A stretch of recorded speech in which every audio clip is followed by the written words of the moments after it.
আমরা যখন বলি যে ভাই কাঁটাতারের সীমান্তে লাশ পড়ে আছে, আমাদেরকে পেঁয়াজ দিয়ে পচা, আমাদের সীমান্ত দিয়া বাঁধগুলো ছেড়ে দিয়ে আমাদের অঞ্চলের মানুষকে বন্যার পানিতে ডুবায় মারে, আর আপনি বলতেছেন স্বামী স্ত্রীর সম্পর্ক, এর চেয়ে বন্যামে আর কি হইতে পারে? এই যে আপনি সত্য কথা বলে দিবেন, সংসারে তো এমনি তো অবৈধ সম্পর্ক, তার মধ্যে যদি আবেশ লাগে, তাহলে এই মূল্য আমার সংসারে আগুন লাগাই দিতেছে। এই যে এখন দেখবেন আমরা নতুন স্লোগান শিখছে এই গুজব লীগের দল, এখন কয় সাজানো গোছানো একটা দেশকে সমন্বয়ের কাজ শেষ করে দিল। তার জন্য বলি প্রিয় ভাইরা আমার, বন্ধুগণ আমার, যে ছেলেগুলো, যে যুবকগুলো আজকে আমাদেরকে 2024 সালে এই 16 বছরের স্বৈরাচার জালেম থেকে আমাদেরকে, এই দেশকে হাসিনার জুলুম থেকে, নির্যাতন থেকে, নিপীড়িত অবস্থা থেকে উদ্ধার করেছে, দয়া করে তাদের বিরুদ্ধে প্রোপাগান্ডায় নিজেও শরীক হবেন না।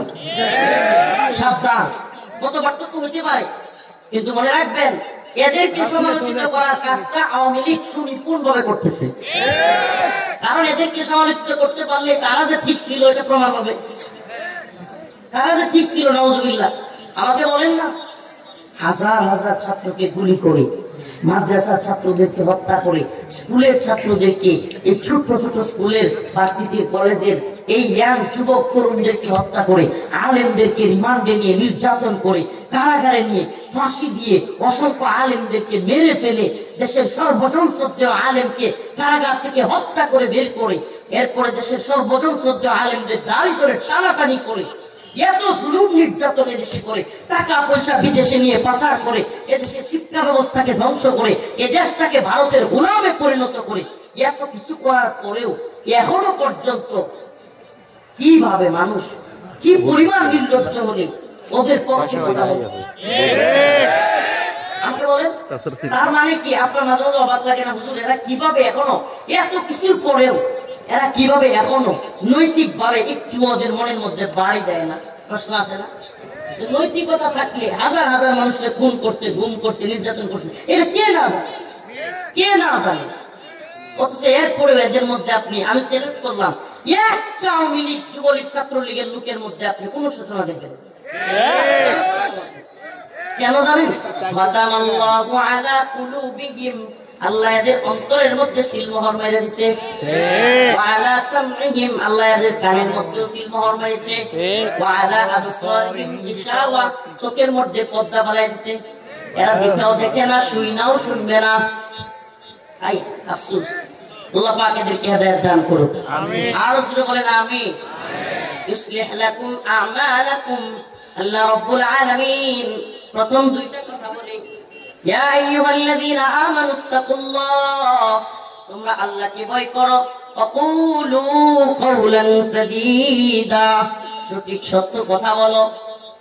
এর দ্বারা বোঝা যায় মিথ্যা সাক্ষী দেওয়া এটা জঘন্য অপরাধ। সাক্ষী দিলে কি সাক্ষী দিতে হবে?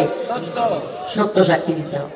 সত্য সাক্ষী দিতে না পারলে প্রয়োজনে সাক্ষী দেয়া লাগবে, কিন্তু মিথ্যা সাক্ষী দেওয়া এটা আল্লাহর কাছে অনেক বড় একটা পাপ, বড় পাপ না। এটার জন্য আল্লাহ পাক এমন শাস্তি দিবেন, আল্লাহ আমাদেরকে ক্ষমা করুন, বলেন আমিন।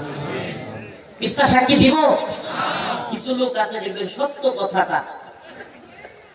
কথাটা মিথ্যা সাক্ষী না দিলে ঘুরায় পেছায় বলে সুবিধার জন্য।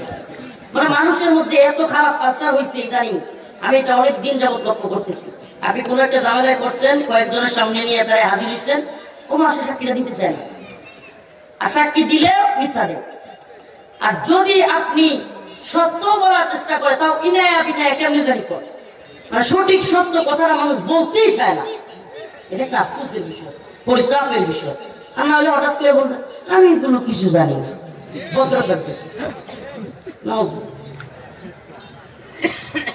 এটা এক ধরনের ভিজা শয়তানি। এই শয়তানি করবেন না। সঠিক সত্য কথা বলা, এটা কার হুকুম? আল্লাহ নিজে বলেছেন, আপনার সামনে কোনো কিছু ঘটলে সঠিক সত্য কথা বলতেই হবে, অবশ্যই বলতে হবে। যে হুজুর সত্য কথা বললে তো বিপদে পড়া লাগে, ভাই বিপদে পড়বেন না তো কি হয়েছে? আল্লাহ নিজে বলছেন, কুনতুম খায়রা উম্মাতিন উখরিজাত লিন-নাস তা'মুরুনা বিল মা'রুফ ওয়া তানহাউনা আনিল মুনকার। তোমরা হলে খায়রা উম্মাহ, উত্তম জাতি। কেন? তোমাদেরকে উত্তম জাতি কেন বলা হয়েছে? উখরিজাত লিন-নাস, তোমাদেরকে বের করা হয়েছে মানুষদের কল্যাণ পৌঁছানোর জন্য, কল্যাণের জন্য। উখরিজাত লিন-নাস, আমরা নিজেরা বের হই নাই, আসি নাই, আসতে পারি নাই। কে করছে? আল্লাহ পাক নিজে বের করছেন, আনছেন। এই জন্য আল্লাহ নিজে বলতেছেন উখরিজাত লিন-নাস তা'মুরুনা বিল মা'রুফ, তোমরা সৎ কাজের আদেশ করবে। কি কাজের? ওয়া তানহাউনা আনিল মুনকার, অসৎ কাজ হতে বিরত রাখবে। তাইলে কোন জালেমকে জুলুম করতে দেওয়া, এটা কি ঠিক? অসৎ কাজ হতে নিষেধ করতে হবে কি হবে না? সমাজের মধ্যে যারা, যে সমস্ত যুবকরা অসৎ কাজে বাধা দিতে যায়, পাশ থেকে কিছু লোক বাইরেও হয়তো বলে দেবে, তোকে নিজের খায়া পরের মোশতারাস বলে, কি বলে না? আপনাদের এলাকায় মনে বলে না, তোর খায়া কাজ নাই। অথচ সমাজের মধ্যে যুব সমাজ যদি ঐক্যবদ্ধ ভাবে জালেমদেরকে প্রতিহত করত, সমাজের মধ্যে যারা জুলুম করে, চাঁদাবাজি করে, অত্যাচার করে, মানুষকে কষ্ট দেয়, এদেরকে যদি সম্মিলিত ভাবে প্রতিহত করা যাইত, সমাজ, রাষ্ট্র সব সুন্দর হয়েছে। ঠিকই ঠিক না?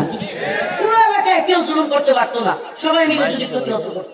কিন্তু প্রতিহত করবে তো দূরের কথা, সবাই মিলিয়া ওই নেতা ওই জালেমের চামচামি শুরু করে। আপনার কি মনে হয় বিগত 16 বছর হাসিনা কেন জুলুম করতে পারছে? আমি হাসিনা সরকার থাকতেও কিশোরগঞ্জে একটা প্রোগ্রামে বলেছিলাম, আরে বাংলাদেশের পরিস্থিতি তো এমন হয়েছিল যে হাসিনা ক্ষমতায় থাকতে বিগত 16 বছর প্রধান বিচারপতি ছিল চামচা, প্রধান সেনা প্রধান ছিল চামচা, প্রধান উকিল ছিল চামচা, সাংবাদিক চামচা, কলামিস্ট চামচা, বুদ্ধিজীবী চামচা, বড় বক্তা চামচা, বড় মুফতি চামচা, সব চামচা। এত যদি সব জায়গায় যদি এত চামচামি চলে, তাইলে তাদের নেত্রী শেখ হাসিনা না হইয়া তাদের নেতা কি হযরত ওমর বলে? প্রধান উপদেষ্টা কি বলে? প্রধান সেনা প্রধান চামচা ছিল কি ছিল না? হ্যাঁ, আগের গুলো চামচামি করছে কি করে না? আমাকে বলেন, প্রধান বিচারপতি চামচামি করছে কি করে না? এই যে আমি যখন হাসিনা পতন হওয়ার পরে একজন এই প্রধান বিচারপতি পাল্টানো হয়েছে, আমাদের নেত্রকোনায় বাড়ি, প্রধান বিচারপতি ওবায়দুল হাসান ছিলেন আপনারা? এবারে নেত্রকোনা এই বদমাইশ, এই ভণ্ডলোক কি করেছিল শুনলে আপনারা অবাক হবেন। বিএনপি আমার মামলার অ্যাডভোকেট ছিল, অ্যাডভোকেট মাহবুবউদ্দিন কুকন, নোয়াখালীতে বাড়ি, অ্যাডভোকেট মাহবুবউদ্দিন কুকন আমার মামলা। উনি গিয়া বললেন যে মাই লর্ড, 4টা মামলা হুজুরের, 4টা মামলা এক কথার উপরে, যে আমি প্রধানমন্ত্রী মানি না, আমি ইসলামের বিরুদ্ধে গেলে একটা কথা মাই লর্ড 7টা মামলা কিভাবে হয়? উনি প্রশ্ন করছিলেন। উনি বলছেন, মাহমুদ্দিন কুমার সাহেব বলছেন, হুজুর কি বলবো, আওয়ামী লীগের ক্যাডারও এইভাবে কথা বলে না। এই প্রধান বিচারপতি ওবায়দুল হাসান যে স্টাইলে কথা বলছে, হয় কি যেমন চাই তা, এগুলো নিয়ে কথা বলা যাবে না, তার জামিন দেওয়া হবে না। এটি কি বিচারপতির কথা? তো আওয়ামী লীগের যে এলাকার ছাত্রলীগের পার্টি নেতা আছেন, এই স্টাইলে কথা হয়েছে না? সে একটা দেশের প্রধান বিচারপতি, সে কোনো কথা শুনবে না, এই না সেই না, চুপ থাকে, তার জামিন দেওয়া হবে না। আল্লাহ করে জামিন দিছে। এগুলো আরো করবে আল্লাহ, এগুলো আরো করবে। ঠিক কি ঠিক না? প্রত্যেকটা জালিমের সহযোগী আল্লাহ করবে।